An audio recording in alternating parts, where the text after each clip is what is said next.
In the first episode of this series, we explored the origins of the Office of Strategic Services, the precursor of the CIA. The OSS was directed by a man named Wild Bill Donovan, who recruited agents primarily from the American elite class, mostly from Wall Street, corporate law firms, and business circles. Wild Bill's top agent, Alъn Dulles, was a lawyer at the Sullivan & Cromwell law firm, one of the preeminent corporate law firms on Wall Street.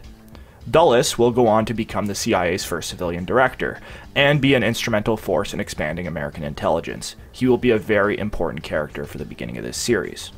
Sullivan & Cromwell, Dulles' law firm, represented several dubious clients, such as IG Farben, the German petrochemical megacorporation that manufactured the Zyklon B gas used in the Nazi gas chambers. IG Farben held an instrumental role in the Nazi war machine, manufacturing synthetic fuel and synthetic rubber, two resources that Nazi Germany desperately needed for the war effort.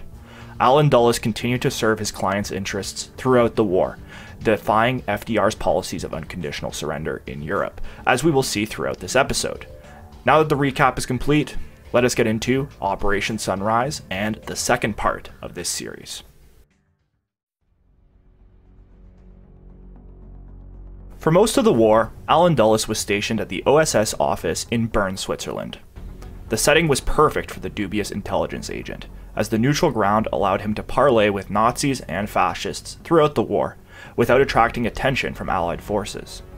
One such meeting was with Nazi General Reinhard Gehlen, the head of the German military intelligence apparatus. This meeting was quite different, however, as it didn't take place in Bern, Switzerland. It actually took place in the state of Virginia. Let me break it down. During the war, Gehlen's agents worked across the Eastern Front, tracking down fugitive Jews and sentencing them to their doom in the Nazi camps or in front of a death squad. He reportedly got most of his intel from Soviet prisoners of war, and was known to employ torture as a main method of interrogation. Gehlen, being deeply embedded in Nazi intelligence, saw that the war was ending, and that Germany would lose if it had to face a US-Soviet alliance. But much like other high-ranking Nazis, he believed that there was a way that Nazi Germany could survive the war, through a separate peace. So, Gehlen devised a plan to meet up with advancing American troops in southern Bavaria. He brought with him a case of microfilms, detailing intelligence he had gathered about the Soviet Union. Upon meeting with those advancing troops, he then proceeded to leverage the intelligence that his agency had gathered to gain an audience with the leading agent in the budding OSS, Alъn Dulles. Gehlen was subsequently shipped off on a DC-3 to a comfortable quarters at Fort Hunt military base in Virginia. There, he had a personal meeting with Alъn Dulles. Upon meeting Gehlen, Dulles was immediately impressed with his resume, and saw some use in the organization that Gehlen had left behind in Nazi Germany. Dulles decided that it was in the West's best interest to use the Gehlen org as a stay-behind army to subvert communist groups in Western Europe, and decided to send Gehlen back to Germany with US military handlers to continue to operate covertly. Gehlen reportedly began putting together clandestine guerrilla armies of ardent fascists and Hitler Youth that he organized into, quote, werewolf squads, who were ordinary citizens by day that turned into ruthless communist killers at night. This program would be administered under a US-backed paramilitary network in West Germany known as the Gehlen Organization. The werewolves would eventually be renamed to gladiators under the future CIA operation known as Operation Gladio.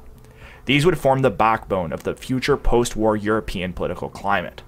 They would be activated at war's end and play an instrumental role in West German politics and the rest of Europe, as similar secret armies would be formed across the continent. Gehlen himself would eventually be reinstated as the head of West German intelligence, the BND, in the 1950s, becoming a legitimate part of the West German security state. Therefore, the Gehlen case illustrates the clear revolving door between the Nazi Party and the future framework of Western European security. I wanted to highlight the saving of Reinhard Gehlen here to introduce this character, as he will be recurring throughout this series, but also to show the background of the stay-behind networks that would form the backbone of Operation Gladio. As is so often the case in early CIA history, Alъn Dulles was the architect of this plan.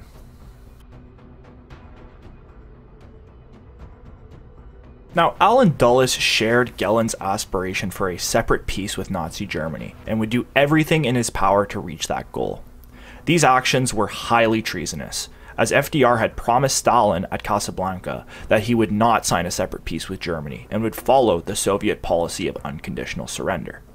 Dulles' moves to secure a post-war Reich were potentially explosive to the alliance between Russia and the United States, which ended up winning the Second World War. This, however, did not deter Dulles from moving forward with that plan. Dulles worked closely in Bern with international banker Thomas McKittrick of the Bank of International Settlements, or BIS for short. BIS had been founded in the 1920s to ensure the disbursements of reparation payments from Germany to the Allied powers following World War I and the Treaty of Versailles. By the 1930s, however, BIS had been fully integrated into the Nazi financial system. 5 BIS board members were card-carrying Nazis in 1940, and the bank was used to store stolen gold, art, and Nazi profits, much of which had been stolen from Holocaust victims. In response, the Roosevelt administration had implemented a policy called Operation Safe Haven that sought to confiscate Nazi assets from banks around the world. The fear was that these Nazi assets would allow the German elite to bide their time after the war and potentially regain control for the Reich at a later date, using these slush funds to fund their rise.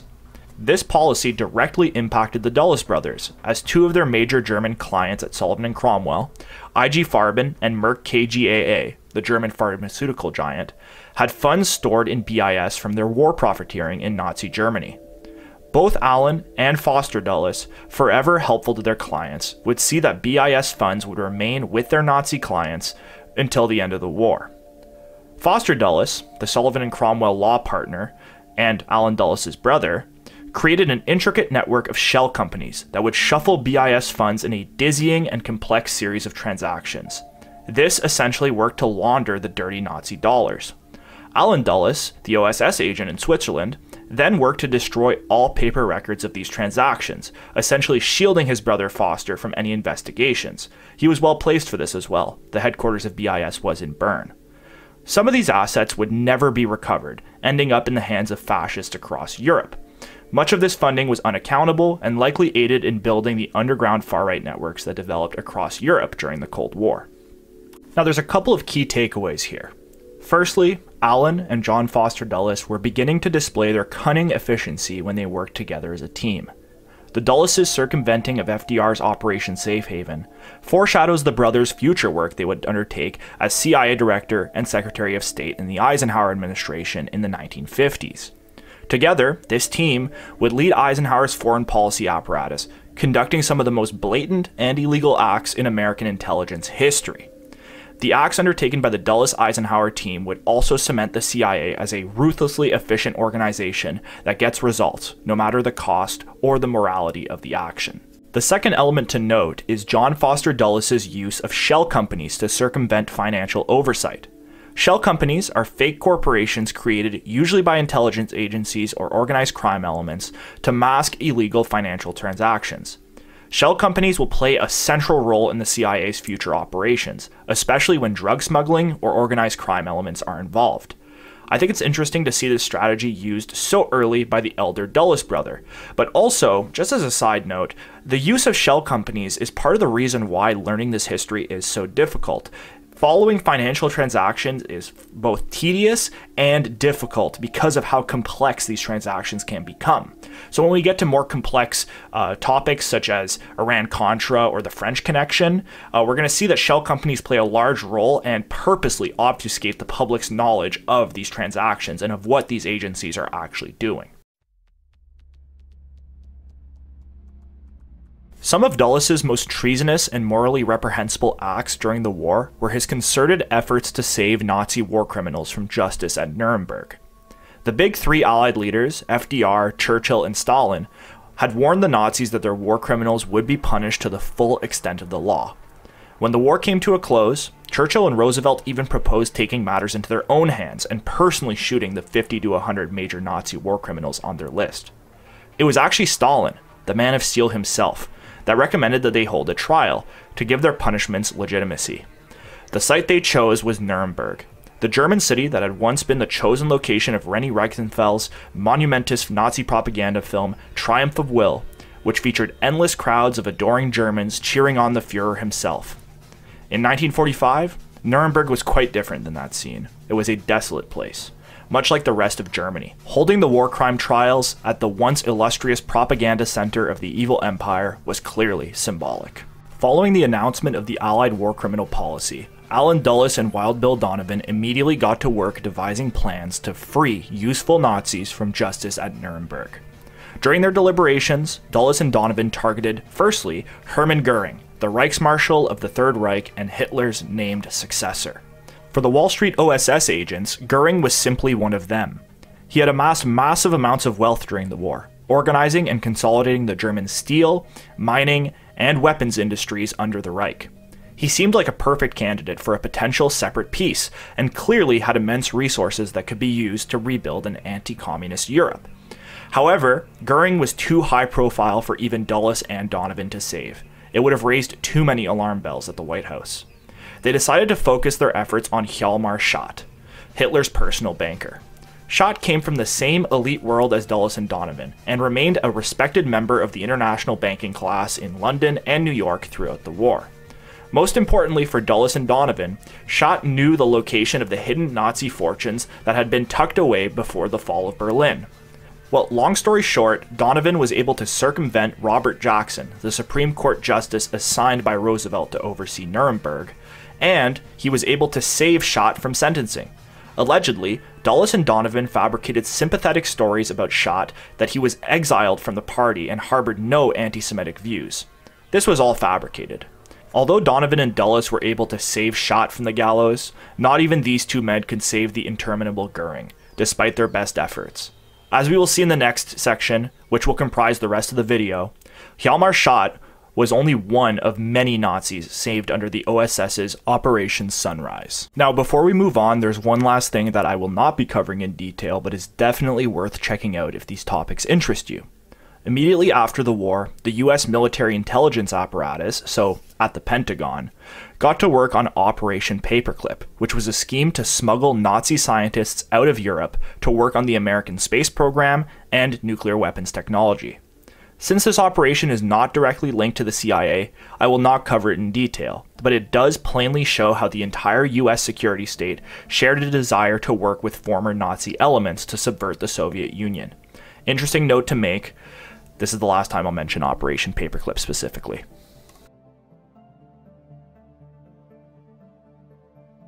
On April 26, 1945, 2 weeks before the end of the war, SS General Karl Wolff, Himmler's chief of staff and a high-ranking Nazi war criminal, was surrounded by Italian partisans in an alpine estate at Lake Como in northern Italy.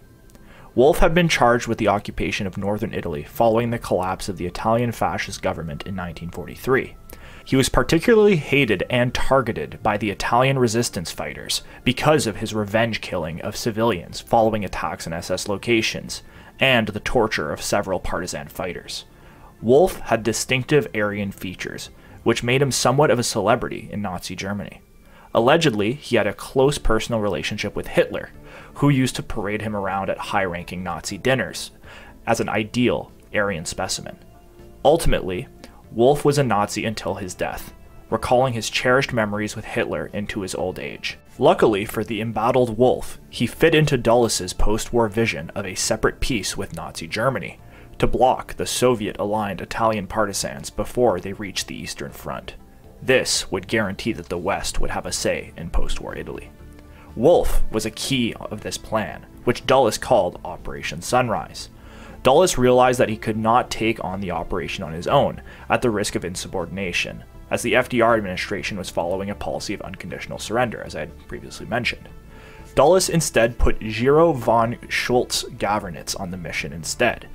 Gavernitz was the son of an illustrious European family that had funded Hitler's early rise. His family had broken away from the Nazis shortly after the war broke out, but this was less by his own volition and more by the Nazis cutting them off. Dulles had helped the Gavernitzes smuggle their money out of Germany during the later years of the war, as he had done with many other Nazis. Dulles had done a massive favor for the Gavernitzes. He decided to cash in that favor and task Gavernitz with saving General Karl Wolff. Gavernitz organized a team of agents to go rescue the SS commander. The team departed in the evening, accompanied by OSS agent Don Jones. Don Jones, known as Scotty by the Italian partisans, was a known agent in the region, having gained the respect of the Italian partisan network by actually doing what the OSS was created to do, fighting alongside the partisans and sabotaging Nazi forces.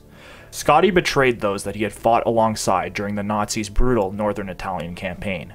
He was tasked by Dulles to provide cover for the rescue team during their convoy to Lake Como, and he was honored to do so. The convoy was made up of a motley crew of OSS agents, Italian partisans, and 2 SS agents that would help secure their passage through the checkpoints. The rescue party was attacked several times by partisans, but Scotti bravely jumped in front of the gunfire, hoping that the partisans would recognize him.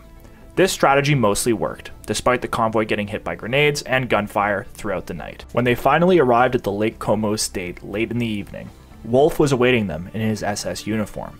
He offered them scotch that had been stolen from the British during the North African campaign. Shortly after, he changed into plain clothes, and they began their journey back to Chiasso. By 2 in the morning, the convoy safely returned to Chiasso and met back up with Gavernitz. Wolfe was filled with gratitude for Gavernitz for saving him, and Gavernitz proudly shared the story of his Operation Sunrise mission for the rest of his life, writing about it sentimentally in his diary years later. On May 13, 1945, shortly after the Operation Sunrise rescue, Wolfe was spending his birthday with his family and fellow escaped Nazi war criminal Eugen Dolman at the Villa of the Dukes of Pistoia in Italy. That afternoon, they were abruptly greeted by American tanks and Italian partisans, demanding Wolfe's arrest. Wolfe and Dolman were quickly escorted to the Bolzano dungeon, set up for Nazi war criminals. Although, they were swiftly transferred to the more comfortable prisoner of war camp at Cinecittà, the former Italian movie studio that had been converted into a POW camp. There, he was given special treatment, due to letters from Dulles recommending him as a moderate gentleman. He was given better food than the other prisoners, and even allowed to wear his SS uniform and sidearm while in the prison.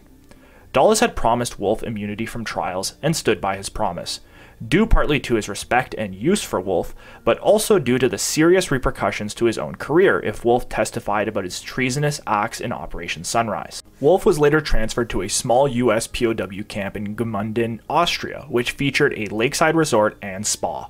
Wolfe was then reunited with his family, and was also personally delivered his yacht, which he used that summer on the lake nearby. That same summer, the Nuremberg trials were taking place, and Chief Prosecutor Justice Robert Jackson wanted Wolfe to stand trial as a, quote, major war criminal, which he clearly was. Dulles immediately got to work clearing Wolfe's name, burying and destroying OSS documents that labeled Wolfe as a mass murderer, complicit, and instrumental to the Holocaust. Instead of receiving the true reports of Wolfe's atrocities, Justice Jackson at the Nuremberg trial received a report that labeled him as a, quote, moderate Nazi, and most importantly, a, quote, gentleman. Wolfe did appear at Nuremberg, but as a witness, testifying against Hermann Göring. As the first rounds of trials ended, the Nuremberg Committee continued their noble quest to bring justice to outstanding Nazi war criminals. Wolfe's name continued to be floated, as he was a high-ranking member of the SS. Dulles responded by forging a psychiatric assessment of Wolfe, which diagnosed him with psychosis and landed him in a mental facility.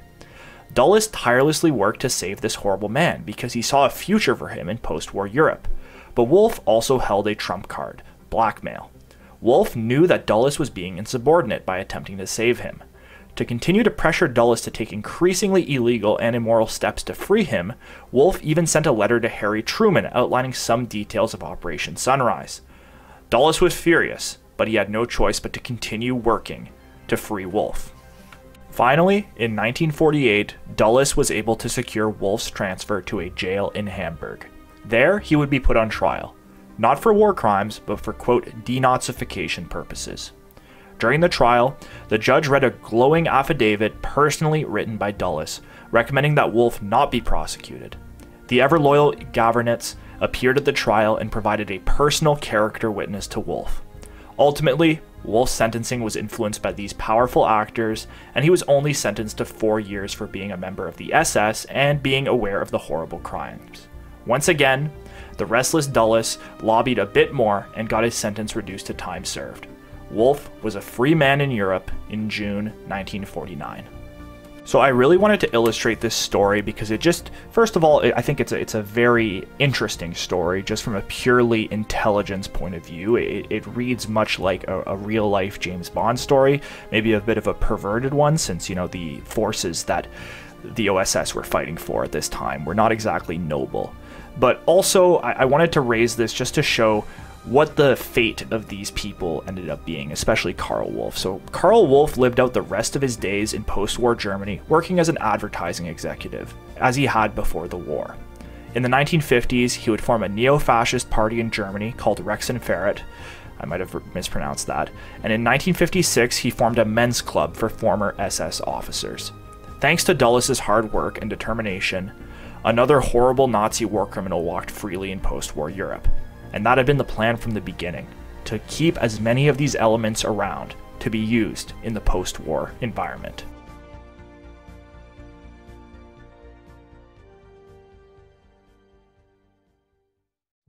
Up to this point, we have discussed Alъn Dulles' exploits during the Second World War at the OSS in detail. But there were many other notable future CIA officers around him at the OSS that were working towards the same missions, that I think are equally as important to talk about. So with that being said, let's talk about James Jesus Angleton, the OSS station chief in Rome during World War II, and the future director of counterintelligence at the CIA until the 1970s. So we're talking about a long and enduring legacy with intelligence. Let's get into it.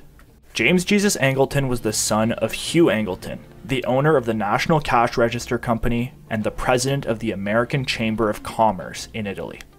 Hugh also worked with the OSS during the war, and was likely the reason his son was put in charge of the X2 program in Italy, the OSS's counterintelligence branch. Angleton Jr. was a Yale graduate, an avid poet, and also deeply paranoid for his entire life. Throughout his intelligence career, Angleton would skulk around the office buildings he occupied, accusing colleagues of communist sympathies and searching every room he entered for hidden bugs. Despite his paranoia, Angleton was a master of deception. He was always in the background of some of the OSS and the CIA's most significant operation. His elusiveness and tall skeletal appearance earned him the nickname of the Ghost, or the Cadaver, by his colleagues. Angleton was, amongst many things, an Anglophile, a ruthless anti-communist, a devout Roman Catholic. He was largely amoral, and most importantly to his career aspirations, he viewed Alъn Dulles as a second father and a mentor. While stationed in Italy during the Second World War, Angleton would help Dulles smuggle key fascist elements out of occupied territories, most notably Junio Valerio Borghese, otherwise known as the Black Prince. Who was this Black Prince? Well, Junio Valerio Borghese was a former member of the Catholic black nobility, a fascist segment of the Italian aristocracy that had deep running connections with the Vatican.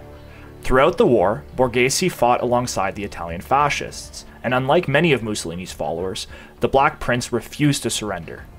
Late into the war, he led a short-lived, quote, solo republic, which was a group of hardline fascists that held out against partisan advances in northern Italy, even after Italy signed an armistice with the Allies in 1943.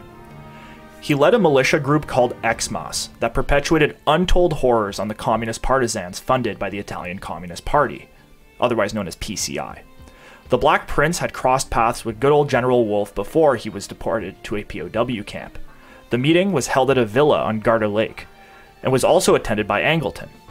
At this meeting, the Black Prince agreed to cooperate with the OSS's secret Operation Sunrise if he received clemency for his crimes. This debt was repaid, as when the Black Prince was arrested for war crimes in May of 1945, Angleton personally secured his release and picked him up from his detention center when he was freed in Milan.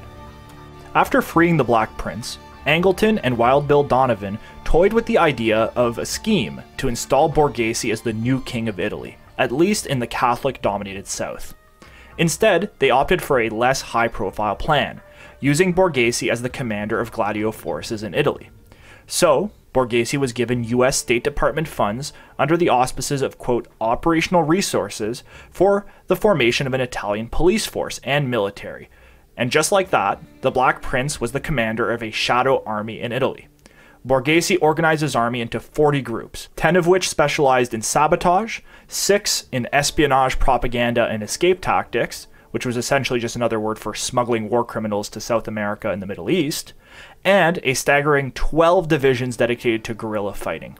These units were trained at the Italian island of Sardinia and pulled from hardline fascists and Italian monarchists. The groundwork for Gladio, the CIA's secret and murderous campaign against European communists, was set. The Black Prince, Earnhard Gehlen, and General Karl Wolff would get to work recruiting the future gladiators to perpetuate violence against leftists, orchestrate false flag events, and ensure that European fascism remained alive in a hidden but powerful network.